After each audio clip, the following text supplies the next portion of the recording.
Also, if you're talking, totally can't hear you. Because I saw you on mute. There it is. Can you hear me now? Oh, I can. Hello, sir. Cool. Good to speak with you. Hey, I'm good to talk to you too. Yeah, thank you for agreeing to come on, for sure. I'm trying to find you. Oh, there you are. Oh, see, you've moved up since I last checked earlier. You were 81. Now you're 79. Yeah, I was, well, funny enough, like last night I got up to like 60 and I didn't play much over last night and most of the day, so I fell down because I'm trying to work back up to 60 again. So actually, it's funny that you say that because I had listed or written down some questions, and my first one was: is it difficult to maintain a top 100 status? Or Yeah, so I mean, last season, my goal last season was to finish top 100 and I barely missed. I was like 120. This season I got right up from the beginning. But the seasons are a lot of it, I think, is obviously the meta. So, the funniest example is like last season we fought each other many times, yeah, and I cannot pull 3 stars to save my life. And every time we fought, you completely demolished me. Now, what I could pull, funny enough, was 4 stars. So now that the meta's changed, suddenly my fortunes are changing. So I know we just played each other last night, and I completely destroyed you because I was yeah. flying at 4 stars. So, it is sort of funny that people that last season were completely wrecking me, now I'm completely wrecking them because it's changed. I mean, there's still obviously bigger fish in the pond than me, but I definitely am not dropping as much as I used to last season. But I think that might have, once again, more to do with the fact I'm winning more in general because I have bigger 4 stars. Yeah, I was gonna say I have your. I don't know if you have stream up as well, but I'm looking at your roster. You have the level 5 Ghidorah, which has destroyed me in every single match that we've played against one another. Has absolutely been. I see it drop on the field. I put my phone down. And then the level 7 Terrestrius. At least with that, I know if I can Caesar it fast enough, I can take it down. But oh my god, when it has the 15-second healing in the beginning, man, it's the scariest 15 seconds of my life. Where that Caesar gets up there, and I'm like, oh my god, please kill him. Yeah, that's really all it comes down to. But yeah, so it's like last season I would drop like in the night when I'm not playing, I would normally drop maybe like, I don't know, 10, 20 ranks. I'm usually only finding myself dropping maybe at most the time like 10 ranks this season. Oh my god, I've been dropping so much. I was number 146 last season. I couldn't crack the top 100 because I just couldn't put out, and now I'm just dropping immensely. I've just been getting like crazy lower and lower. Gotcha. Echan, Yeah. Echan's challenging you in the Twitch chat, by the way. Well, Echan's higher than me. Actually, we fought multiple times, and he always wins. But like this season, like we've talked about, it's obviously more so about how much you grind. Like Kane Lock, obviously you just fall. Now Kane Lock isn't small, like his units. I know he said they're small, but they're not. But in comparison to like a lot of the big players, like Echan or obviously the Jero or PN guy who won first place last season. They all have max units. Kane's, I'm looking at his team right now. He only has a 21 Mechagodzilla, a 5 Mothra, a 21 Hedorah. His units are not big. And at the moment, he was number 1, but now you're right, he's dropped down to number 2. And like I said, I have beat him at least like 8 or 9 times like this season. Like he's not invincible. I mean, he just grinds all day long. So this season more than any is just really a testament to how much of a glutton for punishment you are, because I'm sure he loses a lot being that high on the ladder. Yeah, speaking of glutton for punishment, what is this guy? Level number 4 is using a level 1 Space Godzilla, level 1 Biollante, level 1 G21, and then a Kong at level 3, and what's his Jet Jaguar at 5. So that's crazy. Each has his Kane's ass. It's funny, but that's so insane. Like I have been having such a difficult time cracking it, but it's so crazy to see the turnaround on the decks. Like people who had pulled such crazy amounts of 4 stars that were useless are now just destroying. Mm-hmm. Yeah. Actually, that brought me up 2 things. One, as an example, I'm not sure if you've ever fought him. There's a guy named Dieter Nax. I fought him a lot last season. Yeah, I fought him a lot last season too, and I would beat him, and now I can't beat him. It's the opposite. I could never beat him. So whenever I saw him, I just put it on my phone. And this season, I whooped him every time I played him.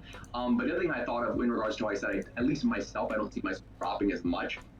And I think once again, it's part of what facilitates this, where it's just a matter of who grinds the most, is obviously you're not, even when you lose, you're not losing that many trophies anymore. So that's why it's just not, it's just a slow grind to the top, because instead of dropping like what was it? If you won a battle, you get like 30 on average, and then you could lose. You could lose what, like 15 at the end of a match, and you would just drop immensely. Like the change for this season is really nice, and I see you're definitely taking advantage of it. Ichan, Nosajje is not too much lower than you. You're slacking, Ichan. I see you in the chat talking smack. Yeah, I don't know if chat opens. I can't see what he's saying right now. So. No, he's like, oh, I've retired from the top. But so since you're at a much significantly higher level than I am at the moment, so I don't have a good gauge on who up there you're fighting, because now I'm fighting in the top 500 instead. What units have you come across that you think are the most viable in the top 100 that is not GMK, Godzilla, Mothra, Ghidorah? Well, I mean, obviously you see a lot of Manila. You see a lot of King Caesar. You see a lot of like I'm blanking on the actual name, the energy battery, whatever its Oh name yeah, is. yeah, I see yeah. a lot of that. And then usually there's like a flex spot where I see some Rodan. I see every once in a while I'll see an Angerus, which is weird. Yeah, number 65 has a helicopter station, so okay. Yeah, I fought yesterday. I fought a guy. I don't know what rank he was. He obviously had to be high up because I was fighting him. It was a Mecha Godzilla who was running every facility, and it was. I mean, I crushed him. I don't know what he was. Maybe it was really west. I don't know, but he was running every facility in his deck. Oh my god, he was like, yeah, I'm gonna take advantage of this crazy synergy, and there's just no. See, Nido King is number 52, but I was able to crush him last season. So interesting. Yeah, he's level 5 Terrestras. Okay, so I beat him. you beat him. All right. Listen, you didn't come here to brag just only, did you? Well, no, I didn't mean to brag. What I was going to say was I wanted to lead into, I see a lot of energy battery. And in the beginning of the season, I think I made a mistake where for a while I was running the train bomb because I wanted, I didn't want them to get the one. I was thinking, well, it's obviously a win for me because if I kill it instantaneously, it's a +1 energy swing to me.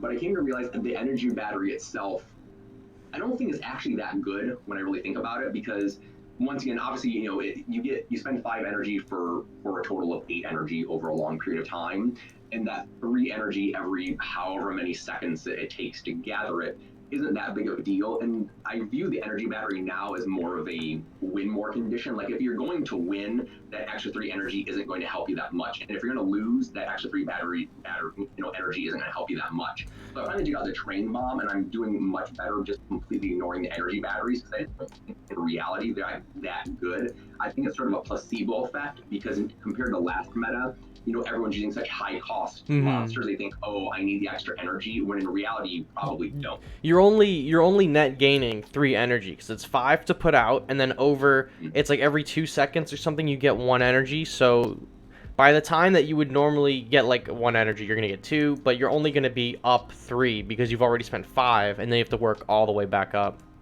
So I can see that. We have a question in chat. They want to know if Kong is viable at your rank.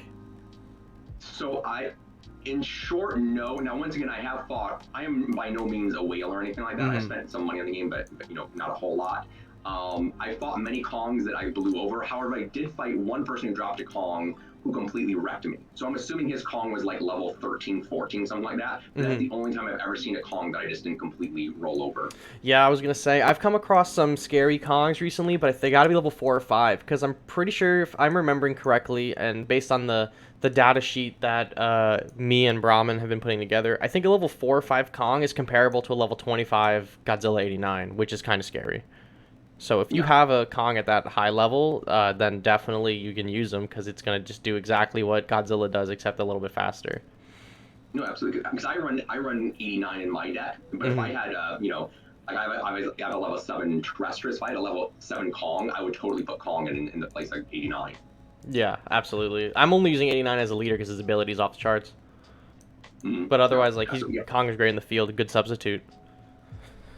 Yeah. I have over here another one. Kind of. I don't know if this is a difficult question or if this just comes to a matter of who's placing units faster. But is there anyone that you fought, or not maybe anyone, but is there a specific tactic that people have been using that you notice that when you see it, you're like, oh, they're doing like this? Like sometimes I drop Ultima and Manila at the same time so that I can get the slow and Ultima's beam, or I'll drop Jet Jaguar in front of Ultima to kind of block some shots. Is there anything that you see at that top level that's being used like frequently like that, or?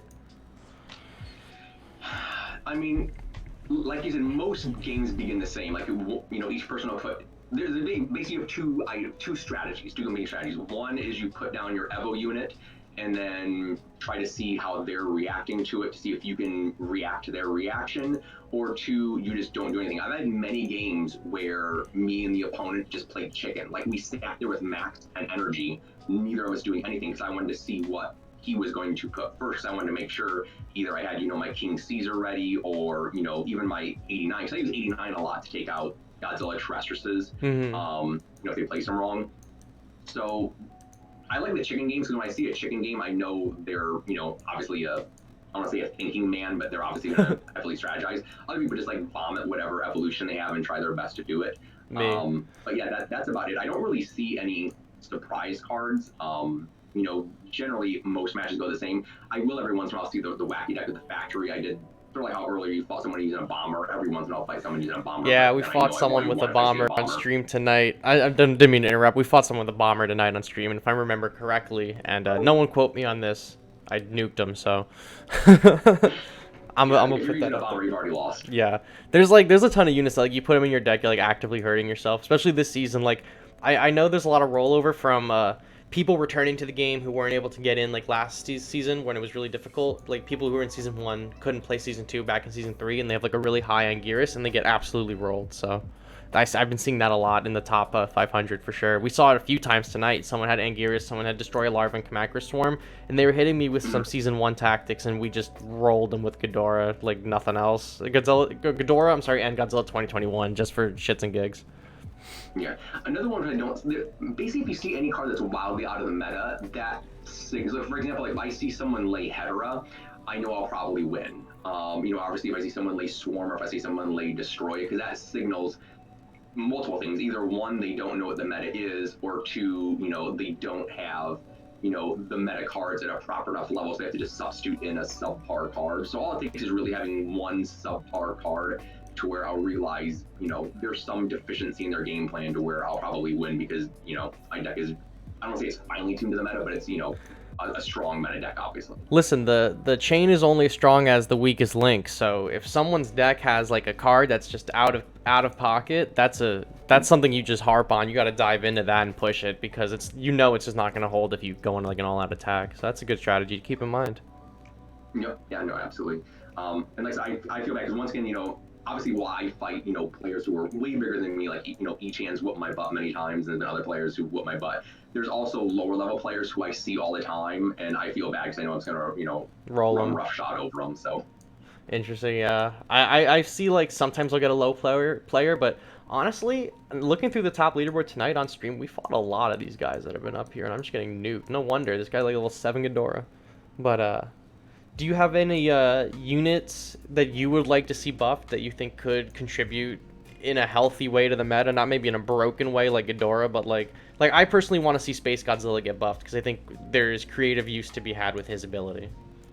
Oh, absolutely. He's the most obvious one that needs a buff because he got shafted hard. Every 4-star is relevant in some way except for Space Godzilla. He's a dumpster fire right now.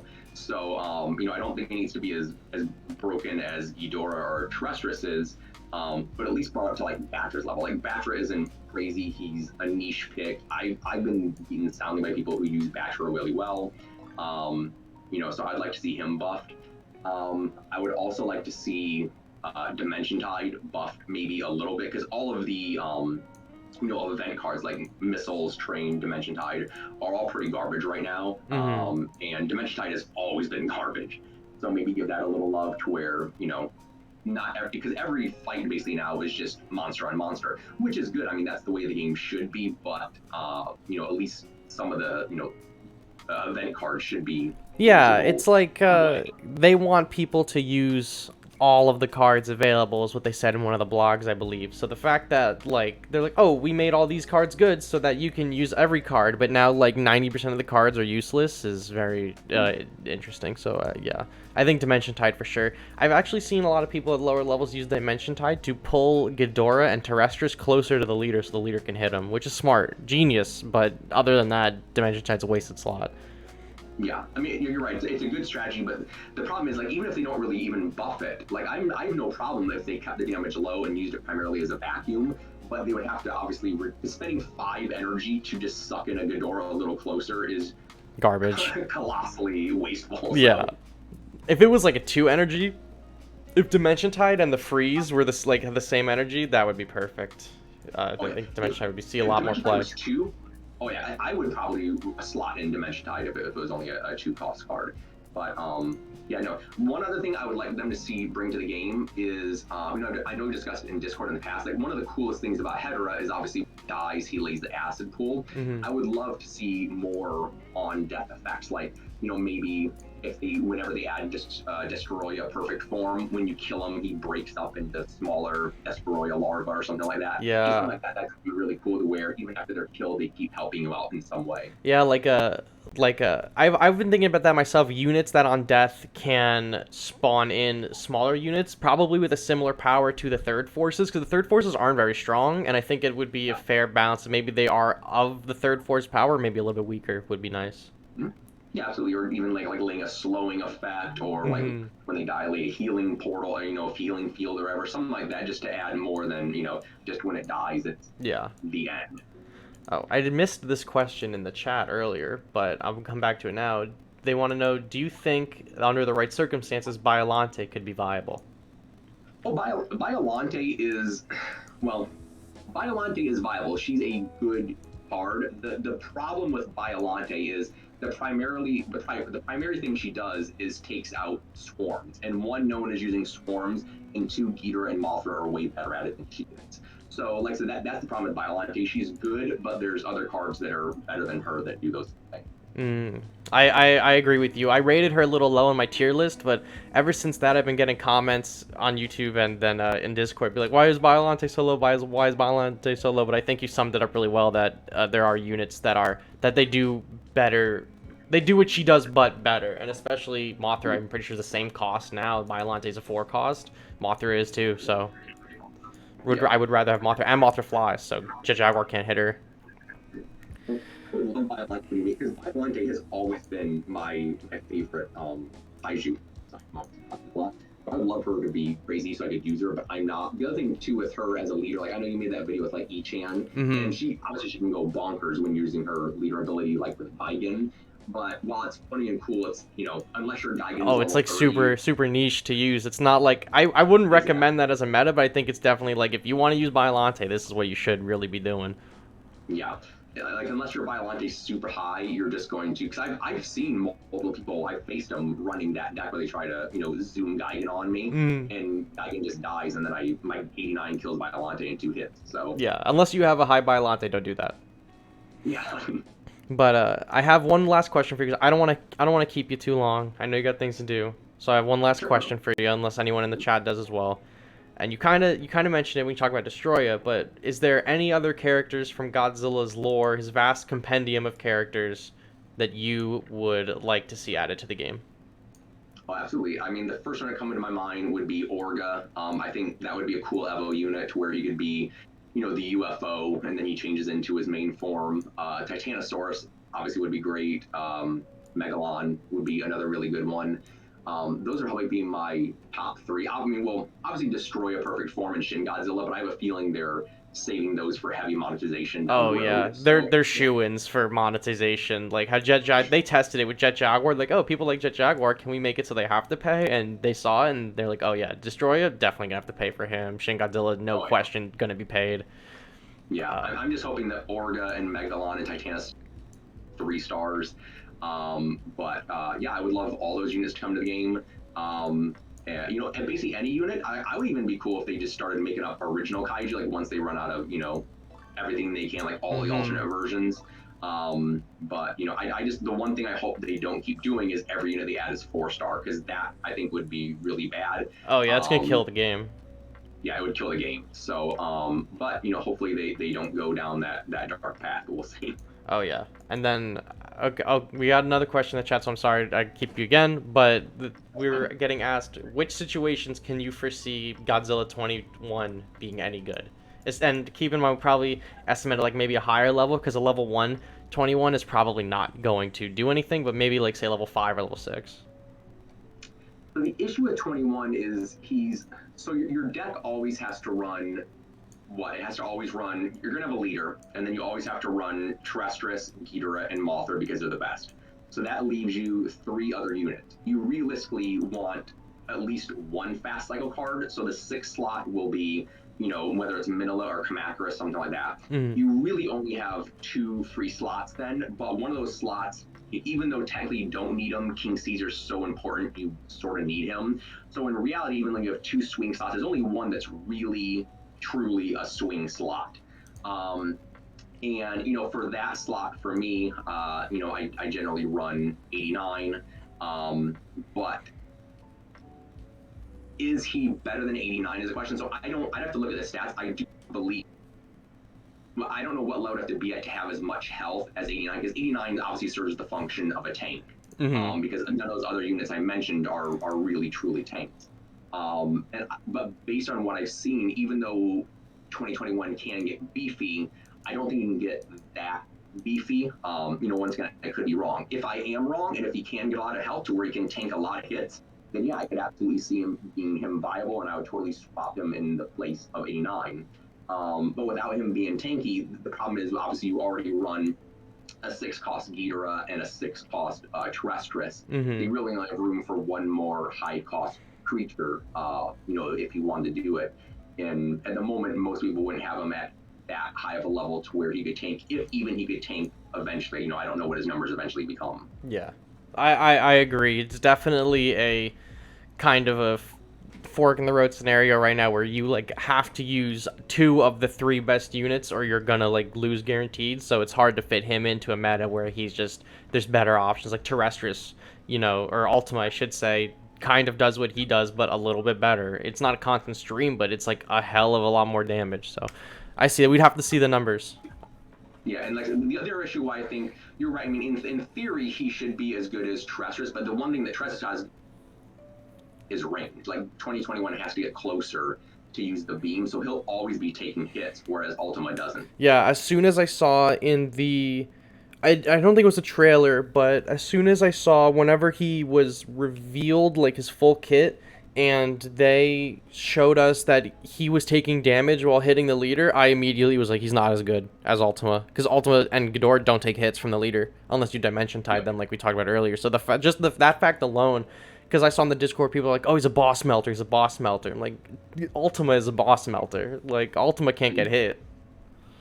Yeah, I mean, in theory, he is a boss melter, because if you watch the video in game, it shows his damage does ramp up to where he just starts melting the enemy's leader's health, but you have to have time to ramp it up. So if he's protected, he'll probably do his job.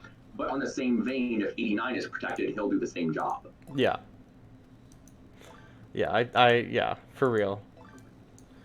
But oh my god, this like game is like freaking out. All these like images. I'm trying to like get the image up of Godzilla 21 on there, but so you can see his ability. But yeah, thank you for answering all these questions, man, and coming on. I super appreciate it. I really do. Hey, no problem, man. Anytime. Yeah, thank you so much. Well, this was how do I say your in-game name correctly? I pronounce it Nosajje. Nosajje? Yep. Okay, so thank you, Nosajje, for coming on and letting us know what life at the top is like in your ivory tower of 100, like rank 100.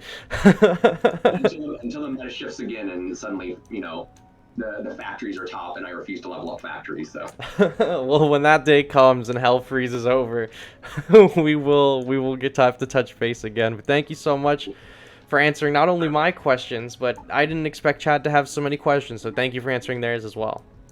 No problem. I'll talk to you later. Thank you. Bye-bye.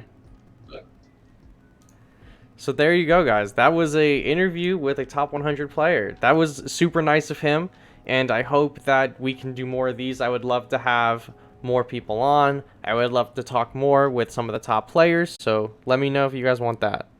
So I had a great time doing that, so I hope you guys did as well.